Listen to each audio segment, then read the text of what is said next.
Halo teman-teman semua, saya Revista. Di sini saya akan melanjutkan pembelajaran kita tentang JS kemarin.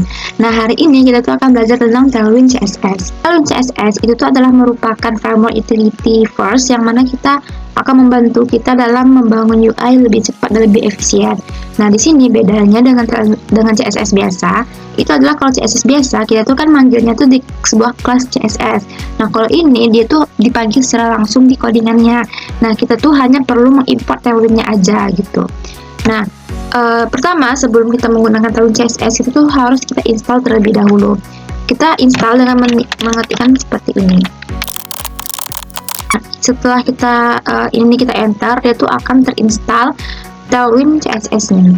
Setelah itu kita akan cek ke filenya feed.conf.js. Di sini kita akan menambahkan function Tailwind CSS dan juga import Tailwind CSS yang udah kita install tadi gitu. Nah, setelah kita melakukan seperti ini, itu tuh tandanya Tailwind CSS sudah bisa kita gunakan. Nah, praktikum kemarin itu tuh saya melakukan praktikum yang ketiga, itu kami membuat seperti ini. Nah, ini adalah hasil dari praktikum kami. Nah, di sini di bedanya teman-teman bisa lihat di main.jsx itu tuh jangan lupa kita import Tailwind CSS-nya, dan juga kita mengimport 3 buah indukannya, yaitu ada user form, itu gaji form, dan juga induk dari Tailwind CSS. Nah, di sini pemanggilannya seperti biasa ya di sini. Terus kita cek di Tailwind CSS ini. Nah, ini dia di sini di Tailwind CSS-nya. Jadi pemanggilannya di sini langsung gitu, nggak kayak kemarin yang cuman nih kayak kita tuh cuman H2 terus nanti dipanggilnya di custom CSS gitu kan. Kalau yang sekarang itu tuh langsung aja teman-teman. Ini langsung di sini. Gitu. Ini pemanggilannya seperti biasa nih, function anak-anaknya gitu ya. Terus di user form juga di sini. Nah, tapi jangan lupa nanti tuh kita bakalan buat Tailwind CSS untuk mengimport Tailwind CSS-nya di dalam folder pertemuan kita gitu. Nah, ini adalah hasil dari pertemuan 3 kami kemarin. Nah, di sini bisa dilihat ada hitung gaji.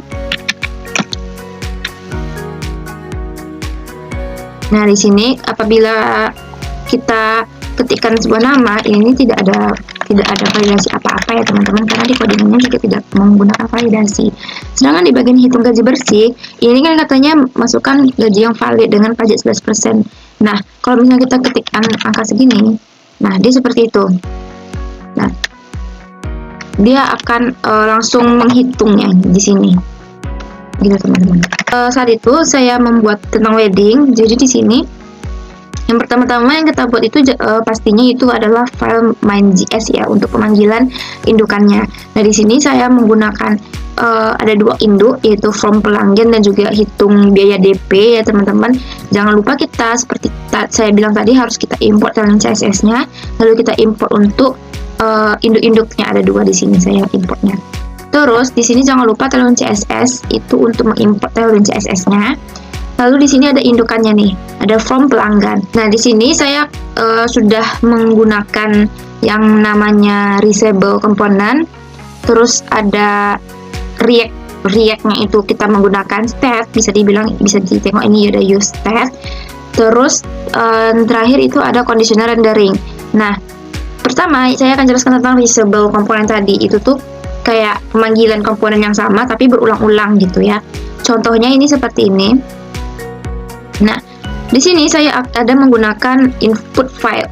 Nih, ini kan kayak pemanggilan induknya gitu kan, kayak atau kayak pemanggilan anaknya gitu kan.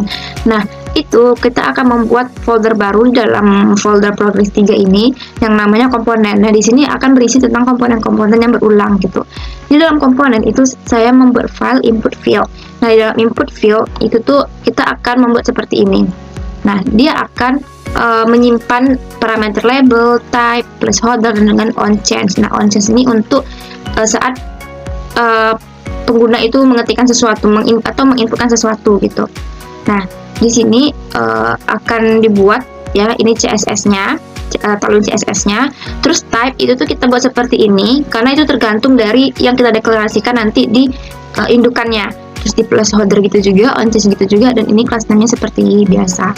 Nah, nanti inilah input field inilah yang kita panggil di form pelanggan. Nah, seperti ini. Nanti yang kita panggil input field, terus kan tadi ada label, ada type, ada placeholder, ada on change juga kan. Nah, di sini label itu tuh buat label namanya nanti runningnya seperti ini ya. Jadi nanti di sini tuh nah di sini tuh pas kita pemanggilan input field, karena dia berulang-ulang itu teman-teman, jadi dia tidak memerlukan ulang-ulang kayak biasanya, kayak misalnya kita tag input type bla bla bla bla, terus CSS-nya juga dan namanya juga kayak gitu kan. Nah, di sini tuh tinggal kita panggil input field-nya, terus kita kasih labelnya tipe placeholder. Nah, karena dia menggunakan 2 kali inputan, jadi makanya kita panggilnya 2 kali. Itu tuh berlaku untuk di nama dan juga di jumlah pemesanan. Nah, isi dari beberapa parameter tadi itu tuh menyesuaikan ya. Di sini ini untuk nama, ini untuk placeholdernya, dan juga bisa diketik itu untuk statnya gitu teman-teman. Lalu di sini saya selain yang bagian form pelanggan, saya juga menggunakan disable komponen itu di dalam hitung DP. Nah, di sini. Nah, karena ada 2 inputan juga, makanya saya juga memanggilnya itu 2 kali di sini dan di sini. Nah, ini juga sesuai ya, seperti tadi ada label, type, placeholder, dan juga ada user bisa menginputkan sesuatu gitu. Di sini saya ada menggunakan parse float karena kan yang user inputkan itu kan kayak berupa string gitu kan, sedangkan kita di sini mau menghitung gitu. Kalau kita perlu menghitung itu kan kita bisa menggunakan string, kita harus berupa angka. Makanya kita parsikan dulu dia ke angka gitu, atau number. Di sini kita sebutnya itu ke float gitu teman-teman.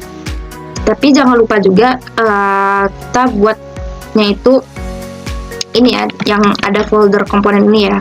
Nah, jangan lupa juga kita import input field-nya dulu. Di sini kita import input field-nya dan juga dari mana dia. Di sini kan ada folder komponen, dalam folder komponen ada file input field gitu juga di bagian hitung DP. Ini bagian sini. Gitu teman-teman. Nah, itu untuk reusable komponen. Nah, selanjutnya itu tentang stat. Stat itu memungkinkan untuk pengguna bisa menginputkan sesuatu. Nah, pertama jangan lupa kita import statnya dulu seperti ini. Terus di sini ada nih. Nah, ini nih termasuk step nih yang on change ini. Nah, ini untuk supaya pengguna tuh bisa menginputkan sesuatu di sini. Dan juga jangan lupa kita deklarasikan dulu di sini. Deklarasikan itu harga awal dan juga harga awal pakai stat, jumlah DP-nya, terus ini juga perhitungannya dengan sisa pembayaran sama dengan harga awal dan ini. Nah, seperti itu. Nanti if else-nya juga ada di sini ya teman-teman. Ini nanti akan saya jelaskan. Nah, ini untuk yang stat. Itu tidak hanya berlaku di form hitung DP, juga berlaku di form pelanggan. Nah, seperti ini. Jangan lupa kita import statnya, terus kita panggil atau kita deklarasikan di sini. Itu adalah name, jumlah, dan juga kita ada error dan validnya juga ya. Ini untuk function validasinya. Dan juga ini ada kondisi di mana validasinya. Apabila dia tidak terisi, dia maka wajib diisi. Apabila dia berupa angka, dia maka akan dia akan bilangnya harus berupa kalimat. Begitu juga di dalam jumlah. Kalau jumlahnya tidak diisi, maka dibilang wajib diisi. Apabila jumlahnya itu berupa kalimat, dia harus berupa bilangan. Nah, untuk nih yang statnya di sini. Nah, di sini nggak ada parse float ya teman-teman, karena dia tetap membaca itu sebagai string gitu. Karena kita tidak akan melakukan perhitungan. Seperti ini. Terus di sini ada error name, itu tuh karena kita akan menampilkan error kalau misalkan validasi itu salah gitu, antara kayak gini, antara dia wajib diisi ataupun dia harus berupa kalimat seperti itu.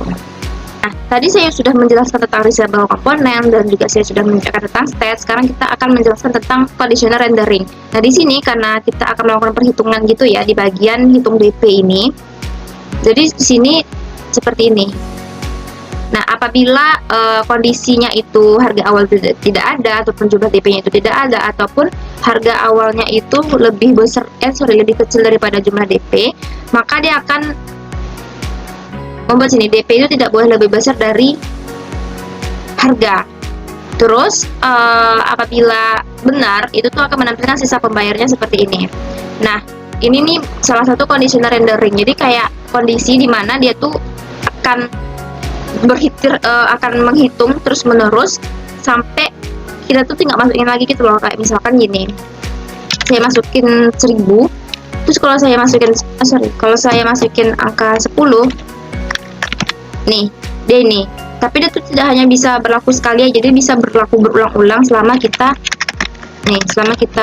hitung ya, selama kita masukin angkanya. Seperti itu teman-teman. Itu tentang conditional rendering. Saya sudah menjelaskan ya semua file-filenya. Sekarang akan saya coba outputnya. Di sini kita masukin nama. Kalau misalnya kita kosong, itu akan dibilang wajib diisi. Kalau misalkan saya ketikin angka, dia akan bilang harus berupa kalimat. Makanya saya akan nama saya sendiri. Jumlah pesanan itu tuh karena saya tipenya tuh number tadi ya, jadi sini nggak bisa pun kita masukin berupa huruf. Di sini kita tidak bisa, makanya kita harus berupa angka misalnya gini, dan tipenya tuh bisa kita pilih ya. Nah, ini daftar tadi kan teman-teman bisa lihat ya, kalau satunya tuh nggak ada, dia tuh akan mati, tapi kalau ada, dia tuh langsung hidup gitu ya teman-teman. Nah, kalau untuk yang hitung DP juga seperti yang sudah saya bilang tadi, saya masukkan beberapa angka gitu ya. Nah, di sini dia langsung rendering itu loh, langsung ngulang-ngulang gitu hitungannya. Kayak nggak ada berhentinya selagi kita masukin angkanya gitu teman-teman. Oke teman-teman, terima kasih telah mendengarkan saya dalam menjelaskan tentang apa itu conditional rendering, apa itu state, dan juga apa itu tadi reusable komponen, dan juga saya telah menunjukkan outputnya gitu ya. Semoga teman-teman semua ngerti, dan apabila ada pertanyaan teman-teman semua bisa tanyakan gitu ya. Saya minta maaf apabila ada penjelasan saya yang kurang jelas ataupun saya terburu-buru. Saya ucapkan terima kasih telah menonton dan sampai jumpa. Bye bye.